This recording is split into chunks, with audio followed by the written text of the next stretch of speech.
हमारे संविधान के किसी भी आर्टिकल को, if you really want to understand that, we have to look firstly at the preamble. The essential character of Part 3 is that it is a restriction on state's power. State does not have the power, that's what Article 13 says. An uncontrolled right would mean that you can say, preach, and express anything that may be absolutely anti-national also.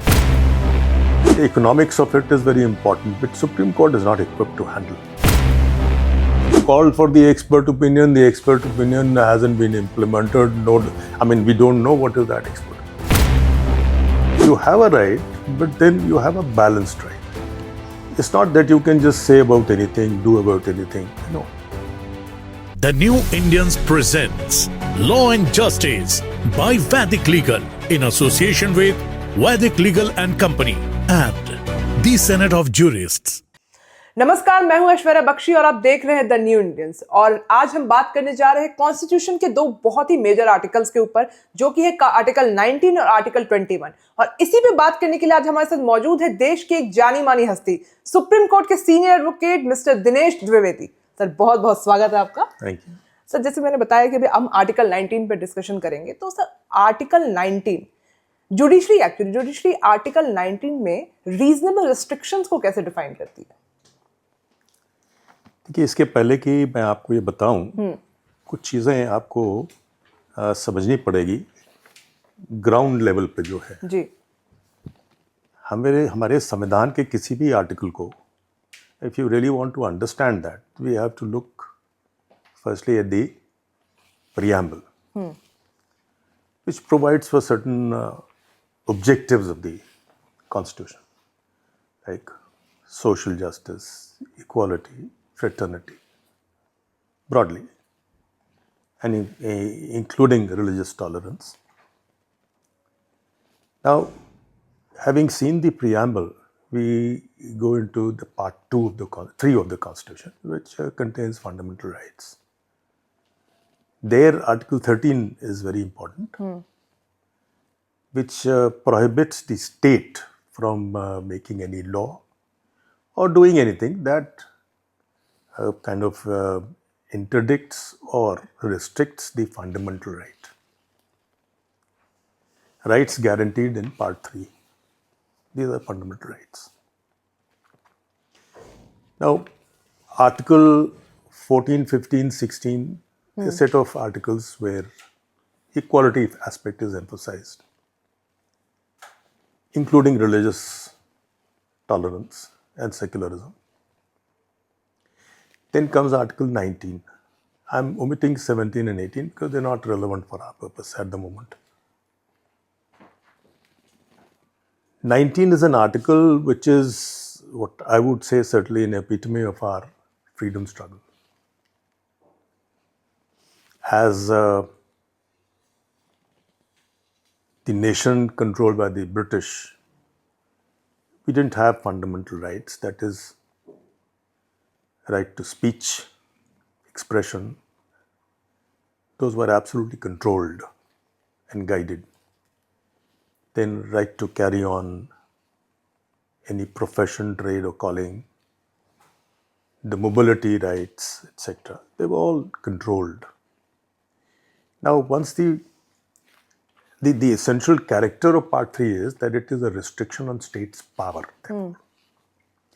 State does not have the power, that's what Article 13 says. And if state does not have power, then obviously what would have happened is that there would have been an absolute license for saying whatever you want to, expressing whatever you want to, doing whatever you want to. So therefore, the framers, who were wise men of course, they thought that there should be some enabling power in the state to control the unlicensed kind of an exercise of right. So therefore, they brought in the term reasonable restriction. Clause 2 to Clause 6 of Article 19, they enable the state to impose restrictions on various grounds, but most of the grounds are like but sir, ये individual freedom को public order, morality and national security के साथ कैसे balance करता है? देखिए, national security is a separate issue, but वो करेगा balance. For instance, if we have a right of speech and expression, the unlicensed and uncontrolled right would mean that you can say, preach, and express anything that may be absolutely anti-national also. So there should be a line between a permissible criticism and a hate speech. It will always be. There has to be a balance. And reasonable restriction concept does at the very inception specifies that you have a right, but then you have a balanced right. It's not that you can just say about anything, do about anything. No. You have to be in a balanced manner. You have to speak balanced manner. You have to express balanced manner. I mean, you have to do things that are legitimate, legal, traditionally regarded as legal. Not legally, but not under statute, but traditionally regarded as legal. So this is how it tends to protect the balance and effect the balance, because it has to be in public interest, security of state, national interest is the highest public interest that there can be, and so on and so forth. There are various kind of items specified there, which taking advantage of which the state can impose reasonable restrictions. But the term is reasonable restriction. It is a restriction, no doubt, but it has to be reasonable. So the test of non-arbitrariness also comes in. That reasonableness means that it can't be excessive. For instance, take the case of occupation. So I have a right to carry on business. But state can impose reasonable restrictions. For instance, I cannot carry on business in human trafficking, or perhaps bomb making or pistol making, anything like that. So a restriction can be imposed, but it has to be a reasonable one. For instance, gun licensing is there, so you can carry on a business within the framework of the licensing. But the licensing should not be such that would completely oust the business. For instance, if any business, the licensing is so terse and so arbitrary that you can't carry on business, that it is more of a restriction, but it is, to say correctly, it's a restriction which prohibits business. That is not, you can regulate, but you can't prohibit. Sir, it's a very famous landmark case, just Shreya Singhal versus Union of India. So, इसमें reasonable restrictions को कैसे बताया रखा है? आप एक बार audience को बता सके तो. देखिए, श्रेया सिंघल का आप जो नाम ले रहे हैं, normally I can't recall the entire facts of this case. Okay. If you can put in the facts, and I can explain what was the restriction, why was it done. If you can. But there is, excluding these exclusive cases, but the fact remains that by and large the principle is the restriction has to be non-arbitrary and reasonable, so that a person can conveniently carry on the legitimate trade, traditionally legitimate trade or business. Likewise, in speech and expression, you can carry on your speech and expression rights so long as you don't become abusive or you don't affect national interest or public order. That's a very big factor. Inciting communal violence. If it is not restricted, you can do that. So that's where restrictions do come in to balance the right and the power of the state. So, जो Shaheen Bagh protest है, farmers का जो एक peaceful protest वो demand कर रहे हैं, government उस पर बात क्यों नहीं कर, उस पर मतलब लाइक उन्हें फिर इसे रेस्ट्रिक्शंस में क्यों रखे जा रहे हैं? उनकी भी तो एक तरीके से उनका पर्सनल लाइफ, पर्सनल लिबर्टी वाला एक तरीके से एक चीज़ हार्म ही हो रही है ना सर? देखिए, आप शाहीन बाग की जो बात कर रही हैं और फार्मर्स प्रोटेस्ट की बात कर रही हैं, so the issue is there is a legislative power. Under our constitution, the executive power is equal to the legislative power. Right. So whatever jurisdiction is given to the legislature, to the union or to the state, they have the equal executive power. In the event there is no law, they can exercise the power. Again, reasonable restriction will apply. Now, I do subscribe to the view that in the case of Shaheen Bagh, the observations that had come from the government side they were unjustified. I do subscribe to the view that some of the actions taken were a little ruthless and it should not have been taken. ये supreme court का क्या है मतलब like इस पे approach है जो farmers protest जो वो डिमांड कर रहे हैं कि हमें पीसफुल प्रोटेस्ट करने दिया जाए? That was a mishit kind of a thing, I would say. I mean, farmers' protest is an issue which is so huge and wide and affects the economy. The economics of it is very important, which Supreme Court is not equipped to handle. Supreme Court, in my view, had unnecessarily intervened in the matter. And that is why you see they called for the expert opinion. The expert opinion hasn't been implemented. We don't know what is that expert opinion. Because eventually it seems to have dawned on Supreme Court that perhaps it's not a matter where they can intervene. A very huge chunk of population is clamoring for something. And government has its own views and sides. So it's not for the Supreme Court to intervene in this matter. They shouldn't have intervened. And what can possibly they do? I mean, the agitation primarily, if you recall, was against the 3 farm laws. Now, the validity of the 3 farm laws was in question but has not been answered. So either they should have answered the issue of validity, Right. which they did not. To intervene in the agitation is something which, it's the collector's duty and the commissioner's duty, or the government's duty at best, not the Supreme Court. They should not have intervened.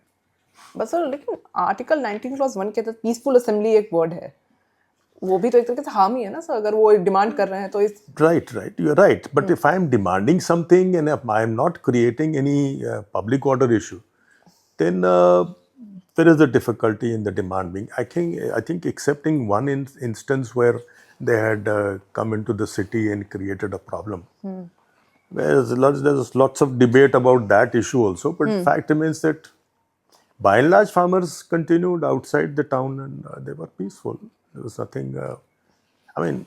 They were peaceful, but what we found was the spikes were put on the road. Ditches were dug on the roads.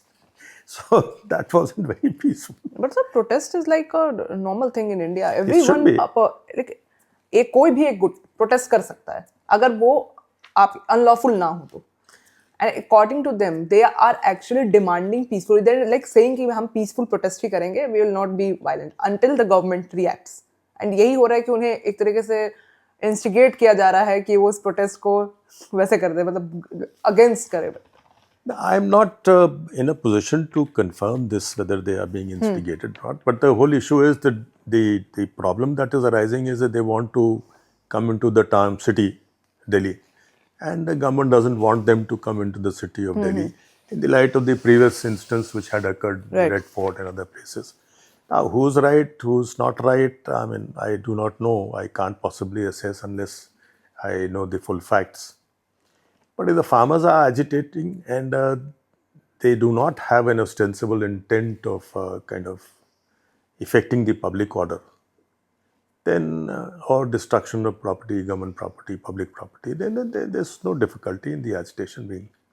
I've grown up so many times, the meetings used to be opposition meetings, and even certain NGOs, etc. were holding meetings in Lal Killa Maidan and the other places where you have Ram Leela and all. Right. So no one objected to all that. Why should there be? Protest is my right to free speech and expression. It can be. But there should be a line between that permissible criticism and hate speech. But the line is for those who are trying to agitate, for them to draw. Now, there will always be a possibility and a chance of people kind of breaking that line. And so that will always happen. So permissible criticism जो मैं एक word use कर रही हूँ and hate speech, दोनों का थोड़ा सा minor difference अगर आप बता सके तो. Permissible speech and hate speech. Permissible criticism. Criticism. Yes. No, again, you see, the permissible criticism means any criticism which is within the framework of law. Now, and of course, social environment and things like that. But hate speech is a speech which generally tends to create a villain out of something. And it tries to excite and incite people to all kinds of violence. Possibilities are there. So therefore, a speech which is a hate speech Anti-national, see, we have been too frequently utilizing these phrases like anti-national. I mean, assuming for the sake of What argument, do politicians do mostly? how does it matter if it is anti-national? Supposing I am a person who believes in not using this kind of a terminology of anti-nationalism. Supposing I'm a person who goes to any kind of a crossing and there I stand up and chant certain things that are anti-national. How does it matter? I mean, anti-national is a word which is a much wider, has a much wider framework. And therefore, where a person makes a speech, incites people, and as a consequence of which people get incited and they commit acts of violence, one can understand that. That's an extreme case, which should not be. But then criticizing government or criticizing national policies or criticizing, I mean, some foreign country for its acts in other places of the world, that can't be termed as anti-national. Okay. And so like Article 19 Clause 2 के तहत जो एक reasonable restriction जो to protect the sovereignty and integrity of the nation के लिए करा गया है, लेकिन ग्लोबल वर्ल्ड में ये सब्जेक्टिव है आपके अकॉर्डिंग, जहां पे cross border communication is very much common? देखिए, अगर आप नेशनल पेरिफेरी में देखेंगे तो it has a different meaning. अगर आप जियोपॉलिटिकल पेरिफेरी में देखेंगे तो it certainly has a different meaning. In a geopolitical periphery, I don't think anti-nationalism has any importance. Because obviously, if there is a bigger power, it will keep on intervening. No one can do anything about it. That's what we are seeing in Ukraine, we are seeing in Israel. They're the American backing, they're the Russians fighting. So who's going to intervene? So law can only be enforced if there is some third authority which is more powerful, which is not there. So in the international global scenario, this really doesn't have any existence or doesn't happen. In the national scene, only the anti-national aspect, which is a recent phenomena, I would say, because the claim of anti-national activity, anti-national speech, hate speech, and so on, sedition and all these things have been, which have been coming up recently. It wasn't there in the early stages. There I feel that stretching the entire definition of anti-nationalism. Anti-nationalism is a much bigger thing. It must involve inciting to violence, and of course at the same time, it must actually have the tendency to cause law and order, public order problems. Not just like any act. But hate speech has another aspect which we should not forget, and that is the communal violence. So any hate speech which is likely to attract communal violence has to be restricted. Okay. And sir, if we talk about the digital India, like अभी सब कुछ digitally हो चुका है, so there should be a reasonable restriction on like digital platform, online platform, social media. Just keep this in mind that there will always be reasonable restriction on every activity. It can be, otherwise there is no governance, and if there is no reasonable restriction, then there is no governance. So when need for governance. So फिर वो restrictions तब कहाँ गई थी जब ये article जैसा case हुआ था and उसकी वीडियोस बिल्कुल वायरल हो चुकी थी सोशल मीडिया पे? मैं दूसरी बात कह रहा हूँ ना, देखिए, we are talking on a legal plane. Legal plane, the issue is that there will always be governance.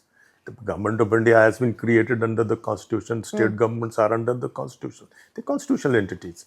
So governance, the sphere of governance will always be there for them. And which is, of course, Article 19, as you said, 20, 21, 22, these are all articles which do permit the government to govern to a reasonable extent. So that governance will always be there. But then governance does not mean that you should write roughshod over the freedoms which the people have.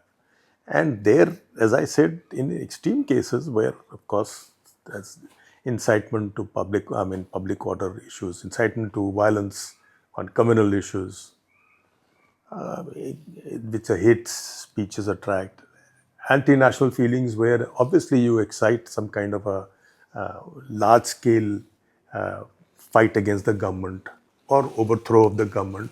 I mean, it's close to what we call sedition.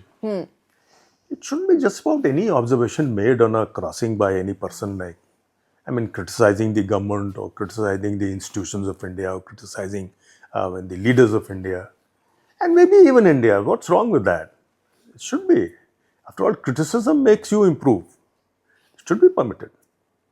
If I criticize India for what it has not done, what is wrong with that? तो but sir लेकिन आपको लगता है कि article 19 and article 21 एक साथ interact कैसे करता है? इवन कभी ऐसा भी होता है कि फ्रीडम एक्सप्रेशन से शायद ही किसी की डिग्निटी एंड पर्सनल रेपुटेशन भी हार्म हो जाती है, माइट बी। होती है, ये तो होगा ही, ये एबरेशंस होंगे, because you just law and the constitution can not provide for just every aspect of the thing. As I said, the silence is there and people do take advantage of that silence in law. So article 19 को एक तरीके से article 19 एक तरीके से 21 का violation भी तो है? नहीं, that's not the right way of reading the Constitution. Constitution has to be read holistically. That is, the various provisions of the Constitution which throw light on each other and also throw light on the spheres which each article and its clauses attract. So you can't read one part of the Constitution in a manner that nullifies the other part.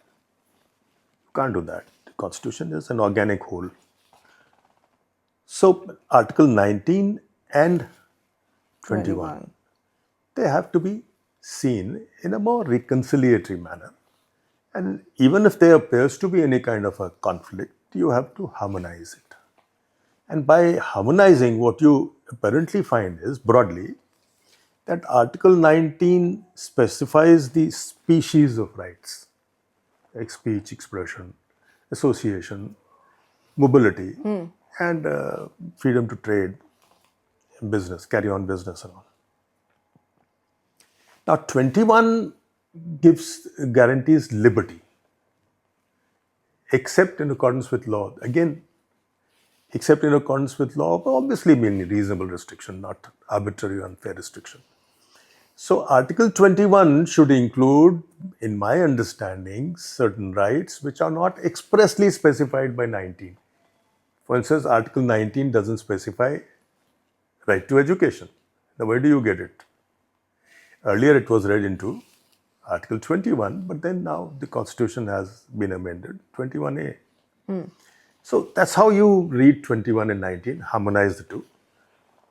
One species contains, one set of articles contain, Article 19 contain the personal liberties of individuals, both citizens and non-citizens. And 21 contains overall liberty minus something that is covered by 19. Because it's already covered by 19, why do you have to go to 21? So 21 will always contain something which is not there in 19. तो जैसे आपने बताया कि constitution में जो constitution के sir मेरे according interpretations ही अलग अलग है, अलग है। इवन द जजेस जितने डिफरेंट जजेस भी अगर कॉन्स्टिट्यूशनल बेंच पे बैठे, उनके भी लॉ को लेकर इंटरप्रिटेशंस अलग होते हैं। हो सकते हैं, तभी डिफरेंस ऑफ ओपिनियन होती है, बट बाय एंड लार्ज जज knows the normal principles of interpretation of statute and the constitution. So it would not be widely divergent in most of the cases. Some cases it may be, but not in all. For instance, what is minority? Famous landmark cases like ऐसे जो हुए हैं जिनमें भी case minority judgment means you are not agreeing with the majority. तब mostly like ratio ही इसमें मुझे जहाँ तक लगता है जजेस के, सीनियर जजेस की बात मानी जाती है, दैट्स वाई। लेकिन उससे भी फिर एक तरीके से इंटरप्रिटेशन तो चेंज नहीं होते ना, एवरी जज is having a different interpretation of law. देखिए, आपका interpretation, let's exemplify it in a different way. In the normal practice, when you see something happening or when you observe something, your interpretation of that thing would be A. My interpretation of that very thing may be A plus 1 or A minus 1 or B, whatever it is. It could be different, widely different.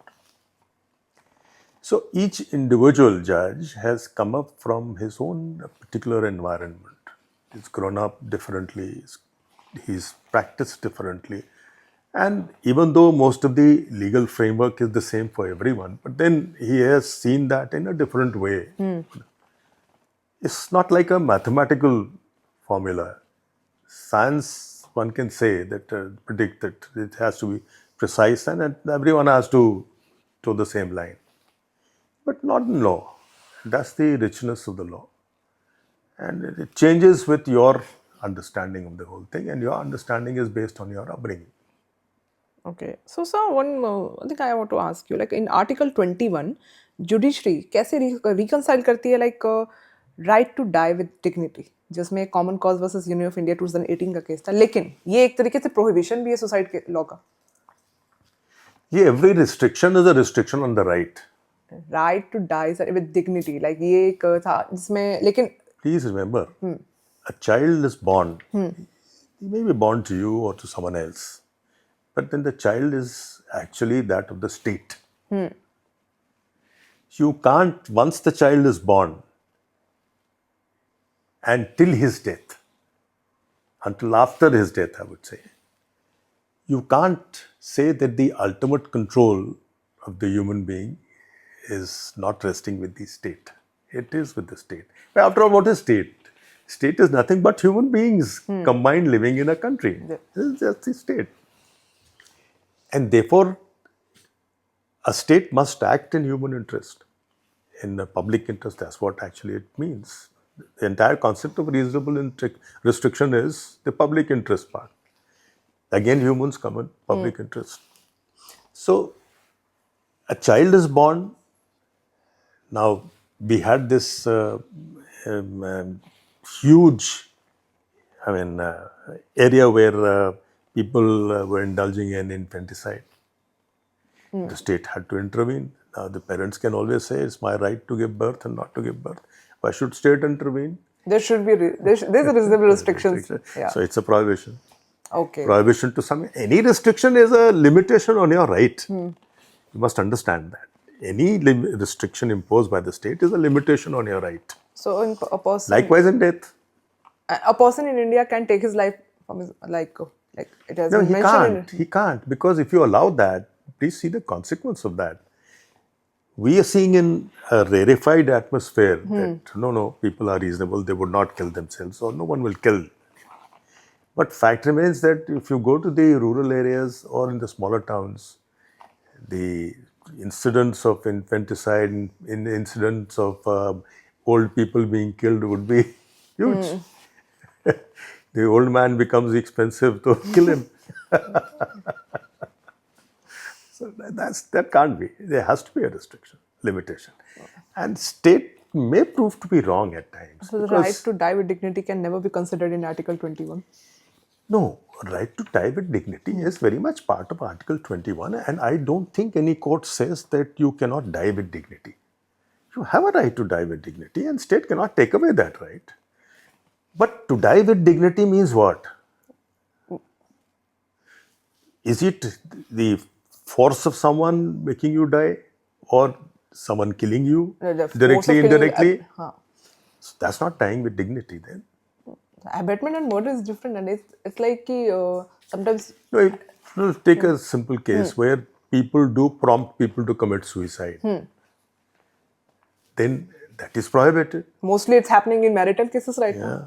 So it is prohibited. Then you can always turn around and say it's against my right. But then, see, you have to see the entire circumstances. Law is not logic. Please remember, all law is not logic. Law is primarily experience.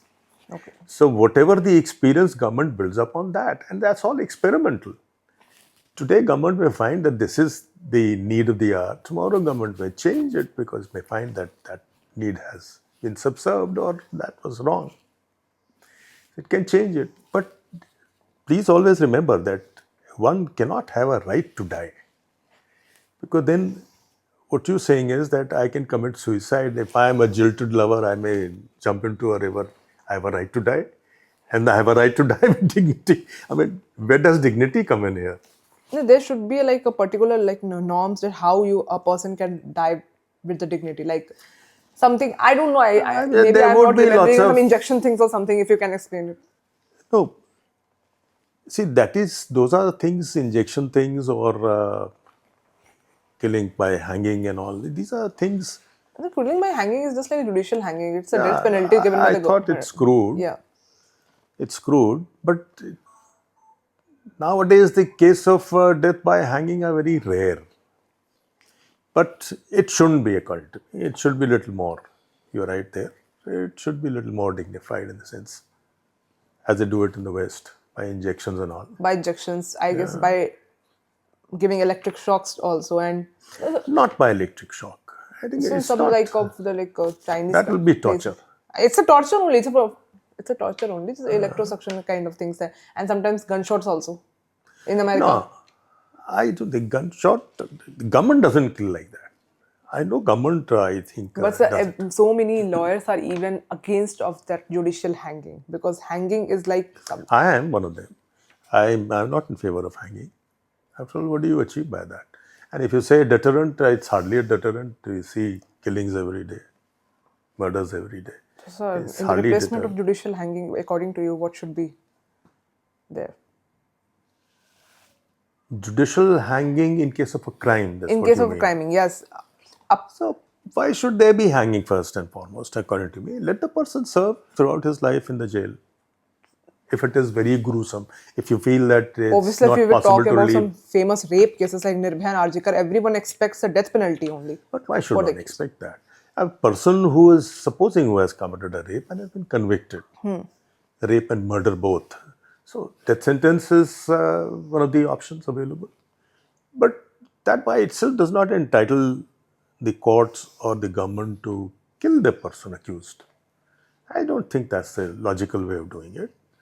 It's all right, let him serve.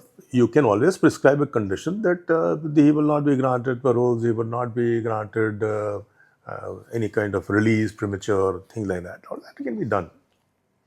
But there's another way of looking at it. I mean, the person who has committed a heinous crime, and they could be of various nature. The law permits a person to be released after 14 years, actual incarceration. And if he has served 14 years of jail and his conduct during his incarceration has been found to be absolutely all right, and after testing being done and all kinds of examination being done by the police and the establishment, and they find that the person has changed, improved, why should he not be released? How is he different from the person who may have committed 15 murders? And yet he can be considered.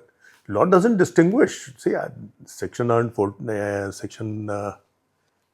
something, 432, 433, they do not in any manner distinguish between the nature of the crime.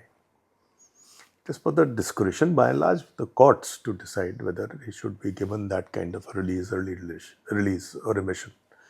And if the courts feel that it is not a case which requires that, then the court can say that he should not be released on remission. I'm going to talk about like custodial torture, which accused suffer. ये भी तो sir article 21 का ही violation है. Definitely, there is no doubt about it. Sir इस पे फिर safeguards कुछ नहीं है गवर्नमेंट की साइड से? है safeguards, but मतलब custodial Torture, right? torture is something which is prohibited by law. But Any torture. it's happening. It's happening. No, it's happening, but Yeah. that is for the government to prevent it. Law does not permit it. Law prohibits it. It's equally a crime and as punishable. I mean, it's punishable like any other offense under IPC. So far as law is concerned, there is no inadequacy in that. Now, the government not prohibiting it or government indulging in it, on the other hand, you find governments do indulge in that. That perhaps is unconstitutional. There's no doubt about it. It's unconstitutional still. 100%. Okay, so if like a custodial torture is happening to an accused, so what steps should he have? Accused can always tell the court. Accused can always Who listens rake to up an the issue. accused? No, see, what is the actual application of law is one thing. The law permits, law gives you the right, you can always rake up the issue. There's no difficulty. You can rake up the issue, it may not fructify initially, but it may in the long run fructify. It certainly will be taken care of. I don't think our courts would be ignoring that fact. If the accused comes in and says, I've been tortured, any kind of, for instance, confessions before the police have been prohibited. Why? Because Courts know. I mean, the law was conscious of the fact, right from the British period, that the police will do that. And therefore, they said any confession before the police is irrelevant. Okay. That's one of the reasons for that. Alright. So any kind of torture, whether it is custodial when, sir- torture or otherwise, it's absolutely prohibited. No, this is sometimes so custodial torture also can cause like death of an accused. So that's again a crime. That's At best, what you can call it is a crime. It's a heinous crime because state is indulging in it. State means the officials of the state are indulging in it, with maybe active connivance of the higher-ups, but it is state with doing it. That's the worst thing. I mean, under our constitutional scheme, this kind of thing is totally impermissible, forbidden. And state is doing it, which means state is acting absolutely unconstitutionally. All right. So lastly, I want to ask you, just because it's a very important matter regarding the women. Article 21. क्या sir एक marital rape के cases में sir article 21 कहाँ जाता है? फिर अगर right to personal life and liberty की बात होती है तो फिर एक marital rape is a rape. Who considers it sir कि इस पे बात हो कहाँ रही है? नहीं. इस पे तो मैटर्स ही हमेशा आगे बढ़ जाते हैं. Like marital rape is not considered in as a rape in India. We are confusing two things. Legally it is. So there is no inadequacy in law. But or sir, the it's a statute. violation of personal life and liberty. Definitely. There's no doubt about that. Fact remains that if there is a rape, marital rape, one can always go to the police station or to the magistrate in case police doesn't listen to it. You can go to the magistrate. Where straight up. police consider it in a cruelty, no? You're right. No, it is. Marital rape, it's the highest form of cruelty. Yeah. You can't possibly have other view. So you can always rake up this issue before the police. Police doesn't listen, then you can go to the magistrate under the CRPC. But There's lastly, a provision. person should have to go to the court only. Magistrate is the court, not the executive magistrate, the judicial magistrate who will direct the police to lodge an FIR and investigate. There's a provision in the CRPC. But sir, according to you, एक law तो उस पे बननी चाहिए ना sir? Because एक तरीके से ये भी तो personal life and liberty को ही harm कर रहा बन है. सकता है. To that extent, I certainly agree with you that there is a whole lot of an area which is shrouded in kind of doubts and mysteries, where mentally, say, we are not ready to accept that concept of marital rape.